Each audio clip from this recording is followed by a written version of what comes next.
1.25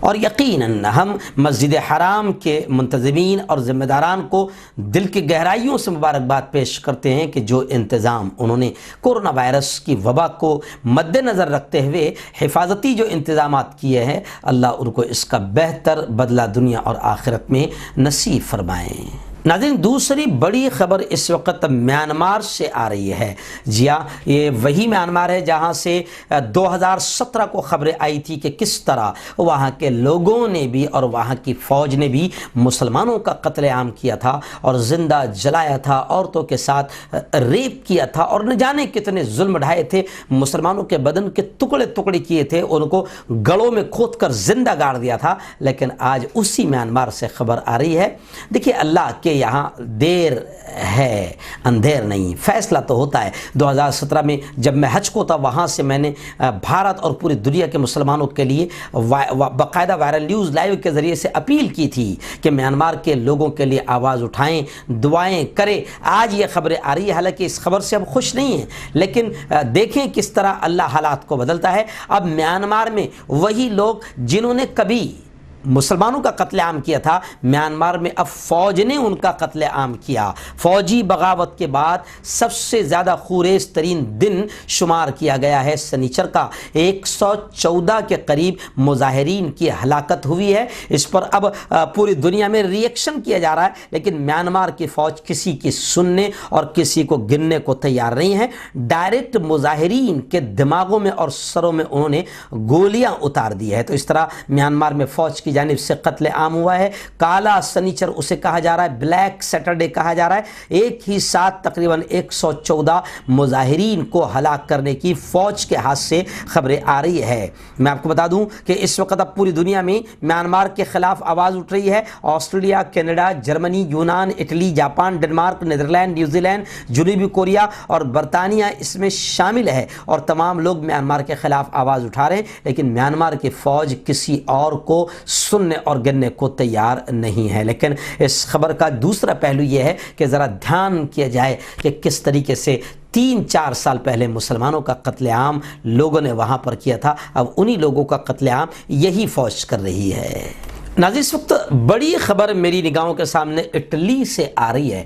Italy کا ایک نیا المیہ سامنے آ رہا ہے کہ وہاں پر شادیاں اور شرح پیدائش کم ہو گئی، جبکہ مرنے والوں کی تعداد، جنازوں کی تعداد زیادہ ہو گئی۔ آبادی میں کمی کا تیز رفتار رجحان سامنے آ رہا ہے۔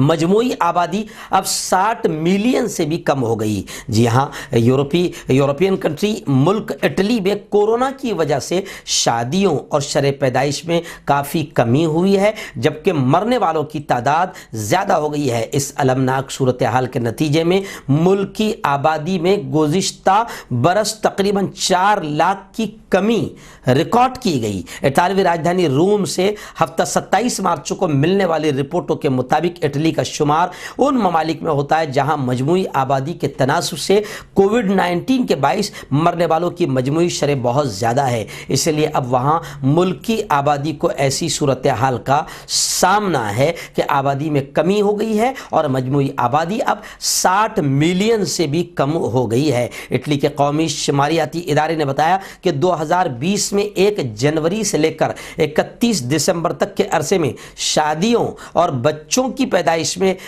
واضح طور پر کمی ہوئی، اور کورونا کی وجہ سے بے تحاشا انسانی اموات کے باعث ملک کی آبادی میں 3,84,000 کی کمی ہوئی ہے۔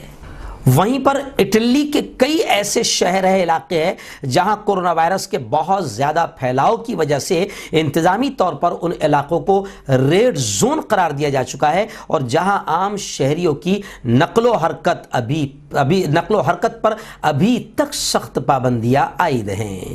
ناظرین، اس وقت کورونا کو لے کر پاکستان سے خبر آ رہی ہے کہ پاکستان میں کورونا کے پھیلاؤ والے کئی علاقوں میں لاک ڈاؤن کا فیصلہ کر لیا گیا ہے۔ National command and operation centre نے ملک میں کورونا وبا کی تیسری لہر کی وجہ سے اور کورونا کے زیادہ پھیلاؤ والے علاقوں میں 29 مارچ سے لاک ڈاؤن، جبکہ 15 اپریل سے ملک بھر میں شادی کی انڈور آؤٹ ڈور تقریبات پر بھی پابندی لگا دی ہے۔ ایکسپریس نیوز کے مطابق NCOC کی جانب سے جاری اعلامیے میں کہا گیا ہے کہ وفاقی وزیر منصوبہ بندی اسد عمر کی زیر صدارت national command and operation centre کا اجلاس ہوا۔ اجلاس میں کورونا پھیلاؤ والے علاقوں میں 29 مارچ سے لاک ڈاؤن کا فیصلہ کیا گیا ہے، یعنی آج سے سماجی، ثقافتی اور سیاسی جلوسوں سمیت تمام تقریبات پر بھی مکمل پابندی کا اعلان کر دیا گیا۔ تاہم ملک بھر میں انڈور اور آؤٹ ڈور شادی کی تقاریب پر پابندی 5 اپریل سے ہو گئی۔ NCOC کی عائد پابندیاں فوری طور پر نافذ ہوگی، جبکہ صوبے اس سے پہلے حالات کو مد نظر رکھتے ہوئے پابندی لگا سکتے ہیں۔ خیر، یہ خبر بتا رہی ہے کہ اس وقت پاکستان کے بھی کئی علاقے ایسے ہیں جہاں پر کورونا وبا بڑی تیزی سے پھیلتی ہوئی نظر آ رہی ہے۔ ناظرین، آخری بڑی خبر اس وقت اقوام متحدہ UNO سے آ رہی ہے کہ اقوام متحدہ میں مختلف ملکوں کے درمیان شدید طور پر بحث ہوئی خواتین کے حق کو لے کر۔ اب وہاں پر کہا گیا اور اقوام متحدہ نے بھی کہا کہ خواتین کو، مہیلاؤں کو فیصلہ سازی میں برابری کا حق دیا جائے۔ اقوام متحدہ کے کمیشن برائے صنفی مساوات نے مطالبہ کیا ہے کہ دنیا خواتین کو فیصلہ سازی میں مساوی کردار دے، حق دے۔ اقوام متحدہ کا کمیشن برائے اسٹیٹس آف وومن نے 25 برس پہلے بیجنگ میں خواتین کی کانفرنس کے موقع پر عوامی شعبے میں خواتین کو مردوں کے برابر مواقع دینے اور گھریلو تشدد کے خاتمے سے متعلق روڈ میپ طے کیا تھا۔ تاہم جمعے کے روز ایک مسودے کی تیاری کے موقع پر صنفی شناخت اور خواتین کے حقوق کے معاملے پر مختلف ملکوں کے درمیان شدید بحث اقوام متحدہ میں دیکھی گئی۔ سفارتکاروں نے خواتین کے حقوق سے متعلق اس مسودے میں